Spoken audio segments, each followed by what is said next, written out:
Après One Piece, Avatar le dernier maître de l'air est la nouvelle adaptation Netflix d'un célèbre animé très apprécié par les fans. Alors le résultat est-il à la hauteur? C'est ce que nous allons voir dans cette vidéo. Bonjour à tous et bienvenue sur sciencefiction.com. On est parti.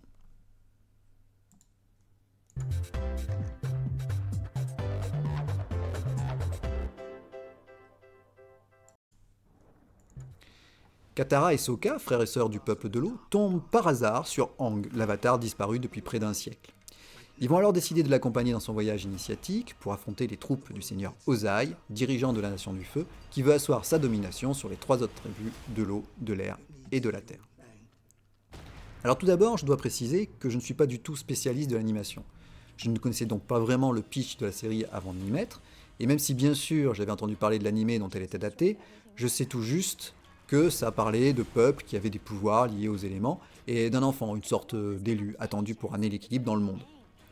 A priori, rien de bien transcendant comme pitch de départ. Mais comme j'ai su garder mon âme d'enfant, je me suis dit que si les combats et l'univers étaient bien faits, ça ne pourrait que me plaire. J'avais donc hâte de me lancer. Et dès les premières minutes, je dois dire que je n'ai pas été déçu. On voit qu'il y a des moyens, l'épisode s'ouvre sur une scène de poursuite nocturne en extérieur, les combats sont bien chorégraphiés et les effets spéciaux font leur petit effet. Même si je dois avouer que pour moi, cette scène, pour l'ouverture, une immersion dans la série, est un peu brute, un peu speed comme scène d'entrée en matière. Et donc j'ai été un petit peu bousculé. Mais c'est plutôt bien fait, c'est plutôt rythmé, c'est beau, et ça donne envie de voir la suite. Malheureusement, très tôt, un premier point m'a gêné. Les décors. Dès que les scènes sont plus lumineuses, notamment par beau temps, dans des paysages glaciaires par exemple, avec la neige bien blanche, le ciel bleu et la mer, on voit immédiatement que ça a été fait en studio, avec une surutilisation de fond vert. Pire, lorsque les personnages se déplacent, à pied ou à dos de monture, on a l'impression d'être de retour au cinéma à l'ancienne. Vous savez, ces fameuses scènes où on voit un conducteur et son passager de face en train de rouler, et dans le fond, à travers les vitres, les images d'un décor qui défile. Bien sûr, aujourd'hui, tout ça est mieux intégré, notamment grâce à la technologie de 3D volumétrique. Pour ceux qui connaissent, je vais vous expliquer un petit peu à quoi ça ressemble. En gros, les acteurs sont dans le studio et ils jouent leur scène avec autour d'eux des décors en dur, généralement fabriqués ou en préfabriqué. Et derrière eux, tout autour, il y a des écrans géants sur lesquels sont projetés les effets spéciaux, donc les fonds, notamment les décors. Ça permet aux acteurs de s'immerger de manière plus simple dans la scène et ça permet également d'intégrer directement les décors à la série. Le problème, c'est que même en recréant une partie des décors en dur autour des personnages, pour que le tout s'entremêle de façon plus subtile, ça fonctionne pas toujours. Et là, en l'occurrence, c'est même parfois contre-productif, puisque ces faux décors rajoutés font parfois vraiment carton-pâte, accentuant le contraste entre des fonds 3D de plutôt bonne facture et les décors en dur. Du coup, on a beaucoup de mal à croire à ce qui nous est montré, d'autant que l'aspect très propre et coloré de l'ensemble, et notamment, je pense aux costumes, font très préfabriqués, il faut le dire. Il m'a donc fallu plusieurs épisodes pour réussir à faire abstraction de tout ça. Mais il faut se souvenir qu'on est face à l'adaptation d'un dessin animé. Et dans ces conditions, reconnaître que les costumes en question, ils sont plutôt jolis. Ils ont même l'air assez fidèles à l'animé, de ce que j'en ai vu dans les différentes images, en tout cas ce que j'en ai vu sur Internet.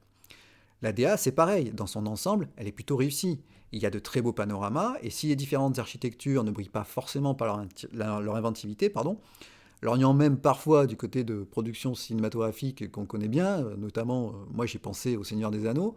Oui, j'ai vu des références Seigneur des Anneaux dans le dernier maître de l'air, mais bon, ça vient peut-être de moi. Quoi qu'il en soit, il faut reconnaître que les graphistes ont fait un travail suffisamment minutieux pour nous permettre de nous immerger dans ce monde. Il y a cependant un autre point qui a nuit à mon immersion, et pas des moindres, c'est que tout le long du visionnage, le jeu d'acteur est plus que moyen, surtout sur certains personnages.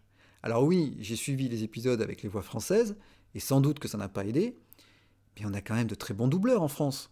Certains s'en sortent d'ailleurs très bien dans la série. Je pense notamment à l'acteur qui double l'oncle du prince, l'antagoniste principal de cette saison. Il s'appelle Jean Barnet, de ce que j'ai vu sur Internet. Et il donne un cachet très particulier, un côté attachant au personnage. Alors j'ai du mal à croire qu'il n'était pas possible de trouver mieux pour l'Avatar. Et ce n'était pas forcément une question d'âge. Je suis allé jeter un œil du côté de la série animée, et les doubleurs de l'époque étaient d'ailleurs très bons.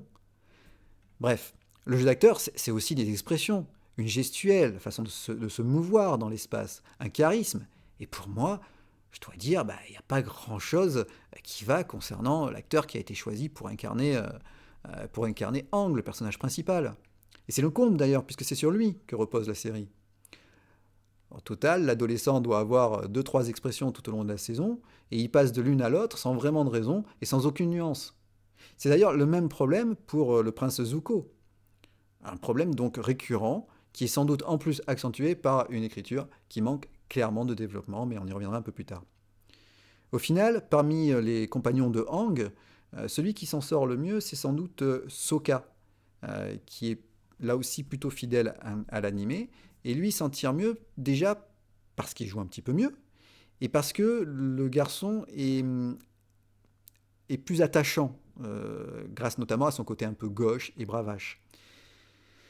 Il en fait pas trop, en tout cas il en fait beaucoup moins a priori que dans certains animés japonais que j'ai pu voir, et donc il est très attachant. Mais c'est surtout chez les hommes du feu que l'on trouve le personnage le plus fin et nuancé.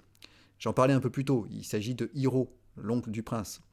Le personnage est campé par l'acteur Paul Son-Young Lee, j'espère que j'ai pas trop écorché son nom. Un acteur que personnellement j'ai découvert dans le Star Wars Mandoverse. Il y a un petit rôle et déjà sympathique.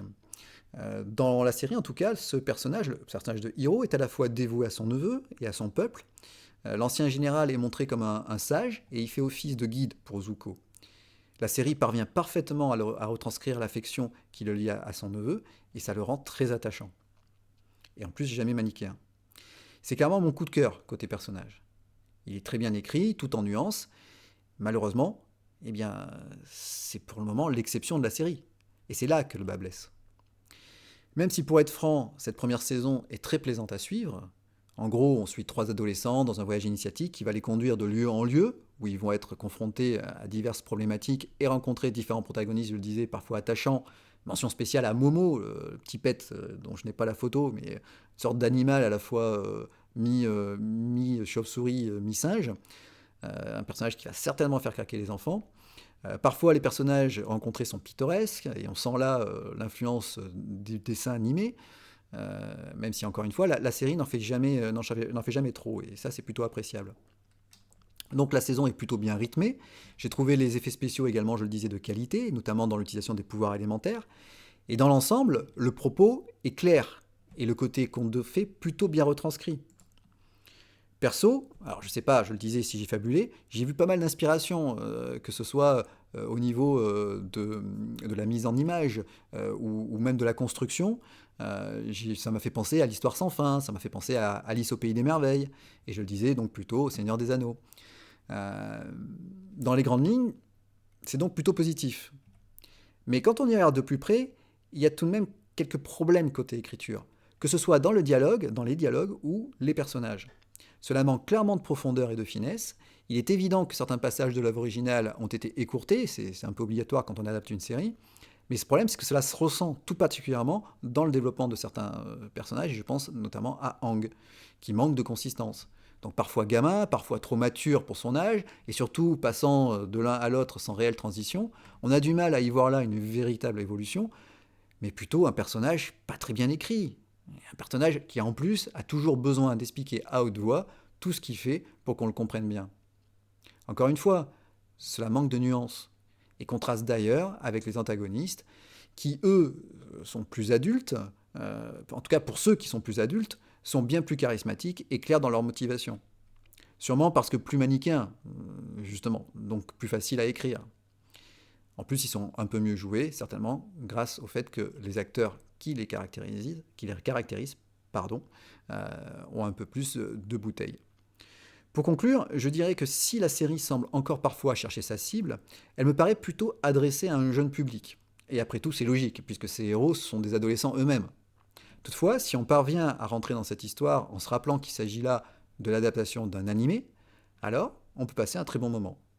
De mon côté, j'ai particulièrement apprécié la beauté des paysages, les scènes d'action, qui sont assez spectaculaires, notamment, je le disais, grâce à l'utilisation des éléments, et l'univers qui nous est dépeint. Cette première saison m'a donc donner envie de voir la suite, sûrement l'enfant qui sommeille en moi.